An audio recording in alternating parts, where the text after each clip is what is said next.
Hi everyone, I'm Johnny Bevan, the police burnout coach, and this today is really targeted at the special constables. And the reason is because I was um, fortunate enough to be invited to the specials conference the other week, which was really good. And I had something planned, but we ended up sort of almost like just asking a few questions and sort of chatting about stuff, and different things came up. So I didn't actually get to go through in that time we had the strategies that I'd sort of thought actually that's going to be really helpful. So what I said was I would do initially I said I'd do one video, but what I realized was actually there was well as I looked at it, there's actually quite a bit of information there. So what I thought I'd do is break it down to about three different videos, so then you had them as something to refer to. And and it just sort of it's going to be things that will help you can refer back to and really just help you get what it says here. And it is that success, fulfillment, balance, and belonging. And I call it how to have it all. Because we we sort of crave this success, we crave the career, and for you guys in the specials, you're going to be having a career, some sort of job or career outside of the police, and you're doing the police you're special in, and you've got your families and all of that thing, sort of stuff going on. And it can sometimes be a real juggling act, can't it? To measure like getting that success that you want in the job, to get as far as you can in that, to get the fulfillment, to actually feel like you are sort of part of the team and you're accepted and you're making a difference, that sense of belonging, like you fit in. And but also to get the balance, because if you're working and working and working and trying to achieve all that in one area, you might be letting it slide in other areas that are really important to you, like your family. So that's what we're going to talk about today. Okay. We're going to talk about how to get all that without actually changing the job or anything about it. Because to give you some context, at the moment I'm a DC. I'm a detective constable on the child protection team, Op Ruby in Bristol. I've been there. I've been in the job now 17 years and had a range of different roles from uniform to main office CID, the squads, MSIT, covert policing, and I spent some time on the ROCU until then I came back and working on child protection. So I've got a sort of range of experience, and I know exactly what it's like having those pressures of trying to balance the demands of work and home life. And I think now I've got it sorted. And the reason I think I've got it sorted is because I came across coaching, although I was very resistant to it to start with, but it gave me that balance. It gave me everything I wanted. I thought it was one or the other, but I realized it was actually I could have that and that.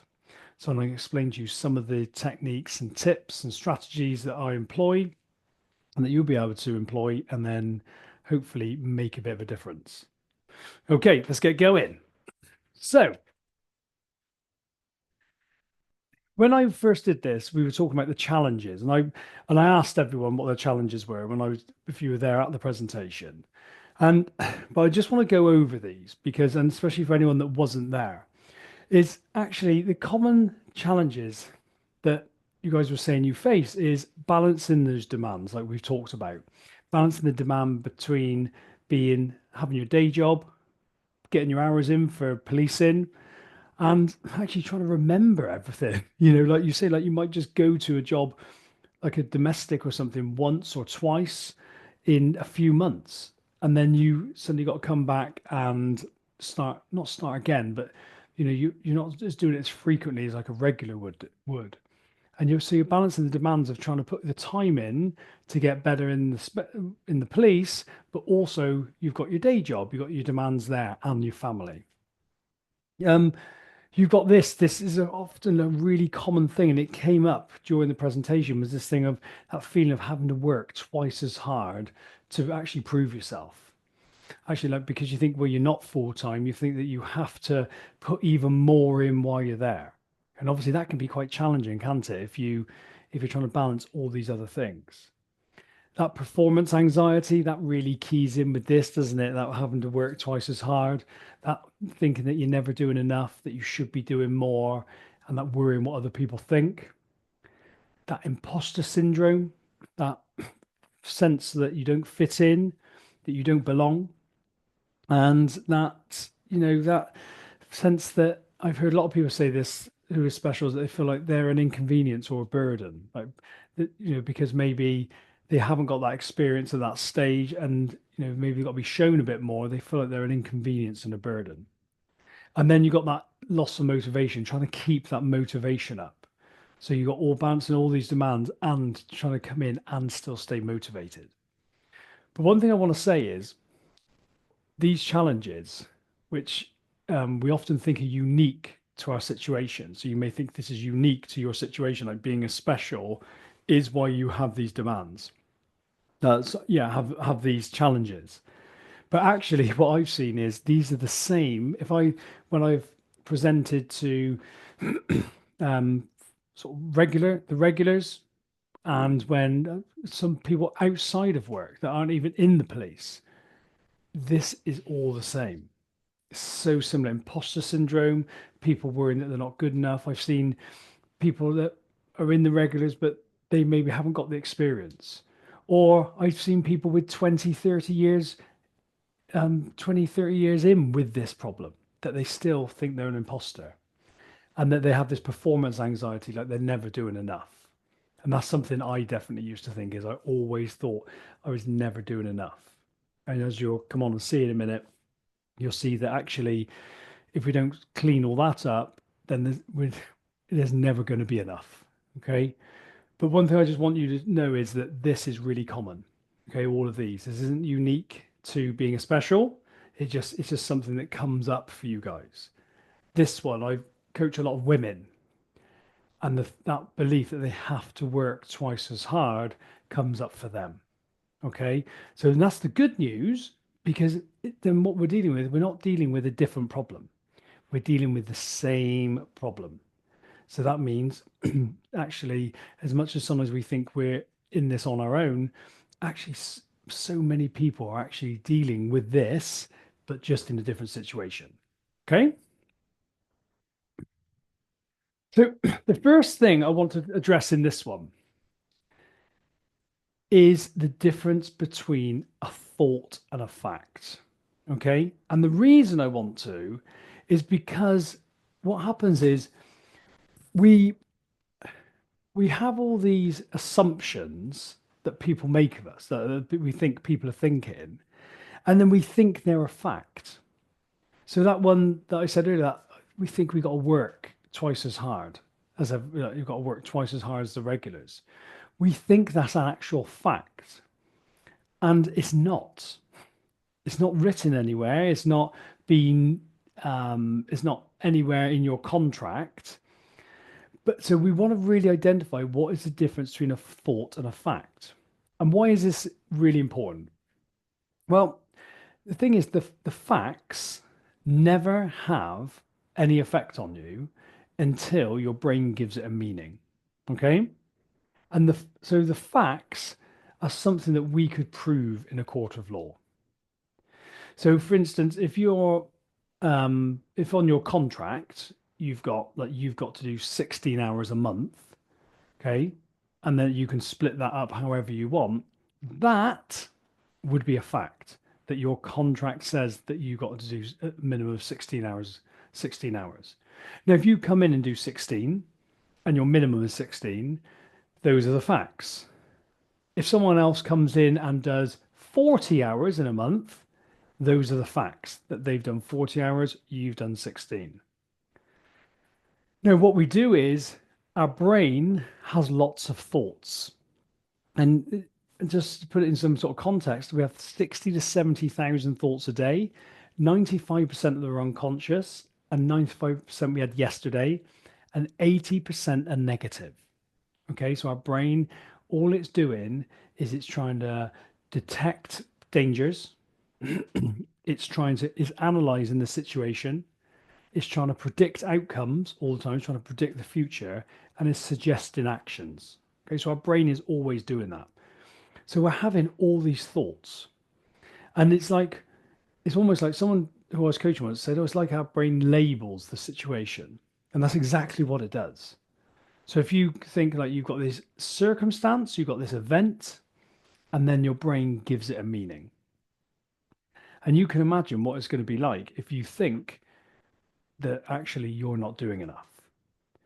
Because if you're, say, you're doing the minimum of 16 hours and then someone else is doing 40, and you think, oh, I'm not doing enough, I'm not fitting in and all this, then that is going to have a certain effect on you because these thoughts create our feelings, and our feelings drive our action. Our feelings determine what we do.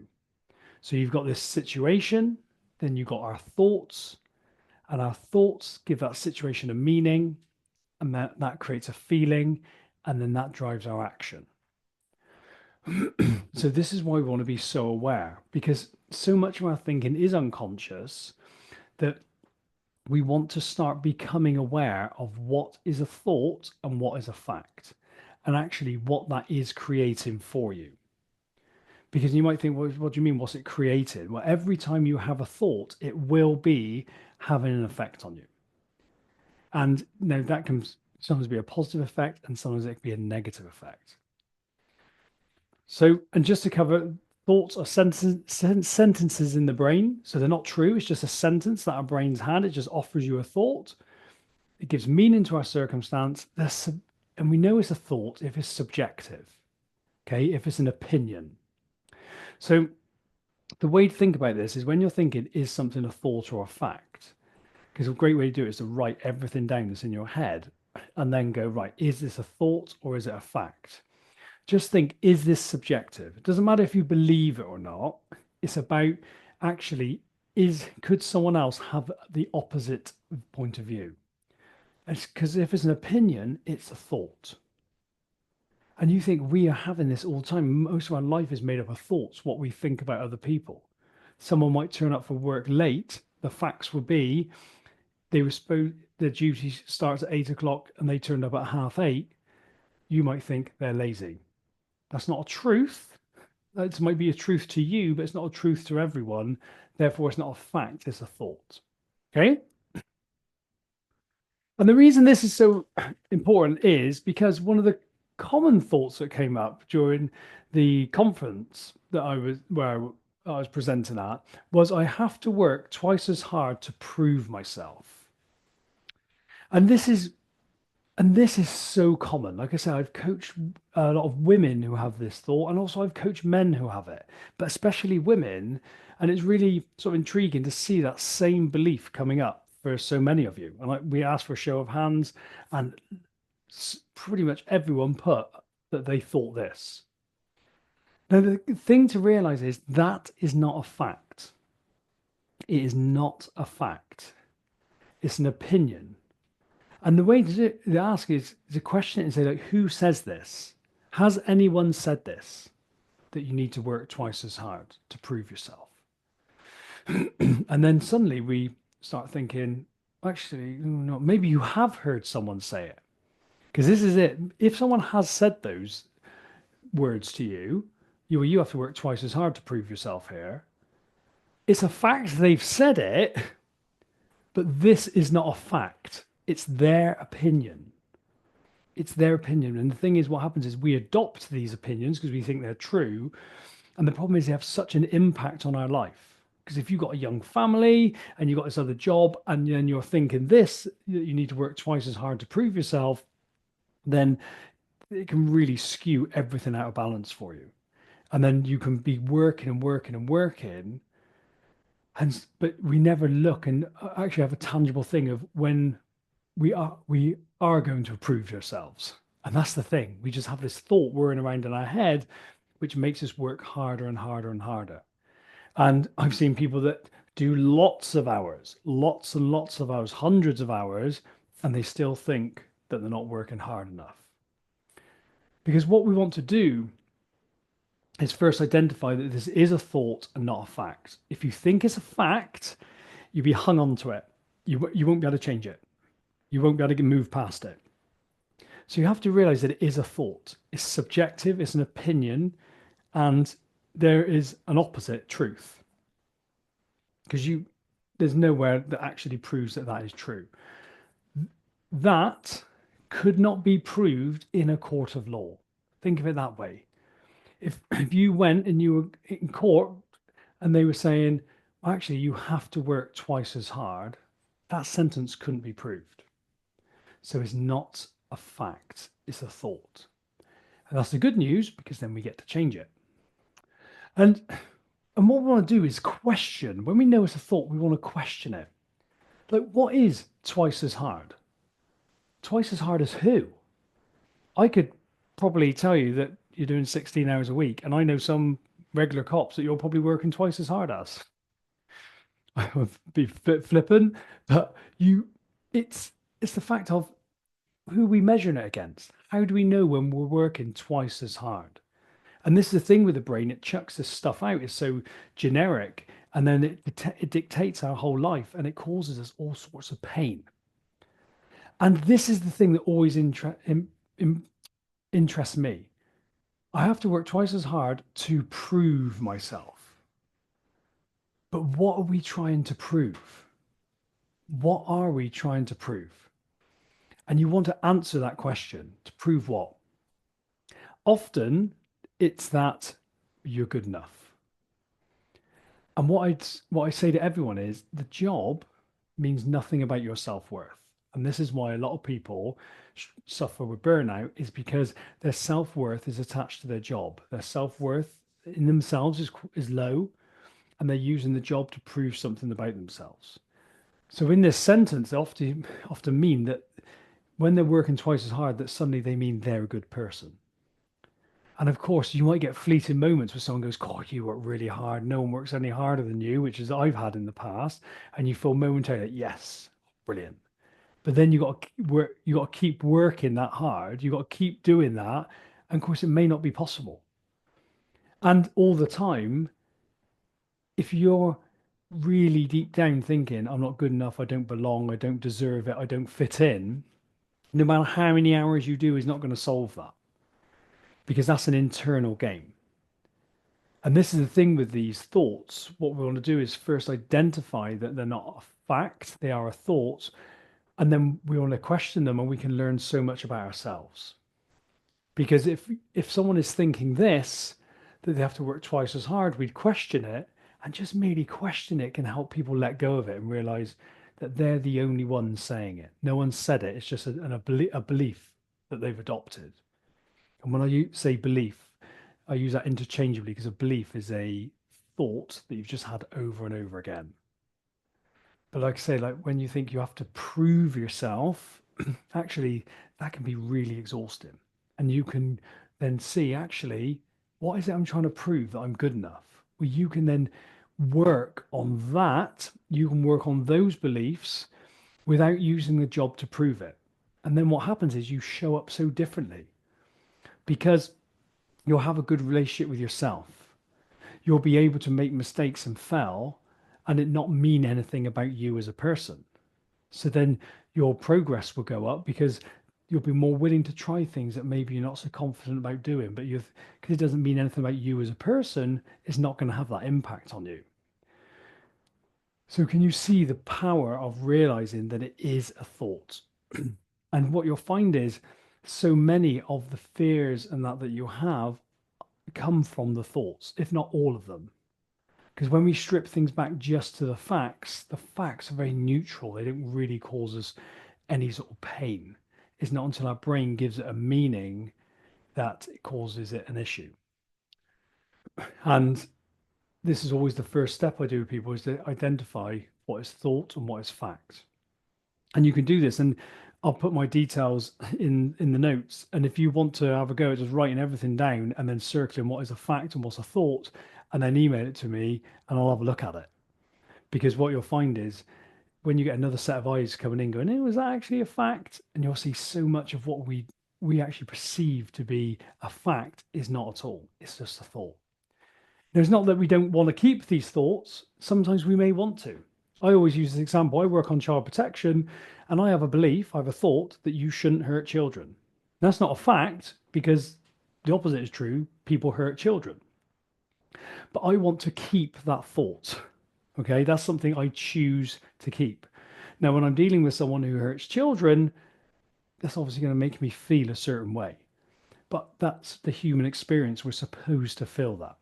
Okay, that's actually normal because my belief is out of line with reality. But actually, when they go, well, I don't like it when people hurt children, but they do hurt children, and I'm going to feel bad about that. And that's actually something I choose to feel that way about. But there's a lot of beliefs that don't serve us at all. They're called limiting beliefs. And if we're going around thinking that we have to work twice as hard to prove ourselves, what we want to do is go, what is that creating for me in my life? We want to zoom out and go, what is this actually creating? When I think this, how do I feel? When I feel this way, what do I do? Am I working on? Am I second guessing? Am I really judgmental? Am I neglecting my family? Am I not resting? And am I pushing myself even harder? And then you can ask yourself, what's the benefit? Is there a benefit to thinking that? A great question I heard was it was Ben Davis Hunt, who's in the Olympics in the 2000 in a rowing team. And he said, they had this saying, they had this question, will it make the boat go faster? So they were real underdogs and they were not expected to win this race. And they asked themselves this question for 2 years, will it make the boat go faster? And if the answer was yes, they did it. If the answer was no, they didn't do it. And you can Google it, you'll see he's got a whole coaching program on it. And I apply that with these thoughts. I have to work twice as hard to prove myself. If that's not giving you a result that you like, just ask, does that make the boat go faster? Is that benefiting me? And if not, then we realize that we can choose to start changing that belief. And that first stage is becoming aware that it's a belief, that it's a thought. And the second bit is starting to question it and poke holes in it. And the third bit would be then to start creating new beliefs that we want to believe. We want to choose a different belief that it just has a very different impact for us. So that's my first bit is acknowledging the challenges that you have and but also realizing that a lot of those challenges, all those things, those sort of discomfort you're facing is coming from the thinking, from the beliefs that you hold. And then when you're aware of this will take so much pressure off for you because you'll realize that the pressure doesn't come from external, it's internal. There's a great quote if you search on YouTube by Kobe Bryant, and he says pressure doesn't actually exist. It's like fear. A pressure, like if someone said to you, "I'm feeling this pressure because I think I've got to work twice as hard," they went, "Can you go and get me some of that pressure? Show me the pressure. Go and get a cup of pressure." And you go, "You couldn't do it because the pressure is not outside; it's inside." And the pressure comes from the meaning our brain is giving to the circumstance. So we want to be aware of what is the circumstance, what and the circumstance is just the facts, and what is our thinking, because that's how we get control back. I will see you in the next one. See you later.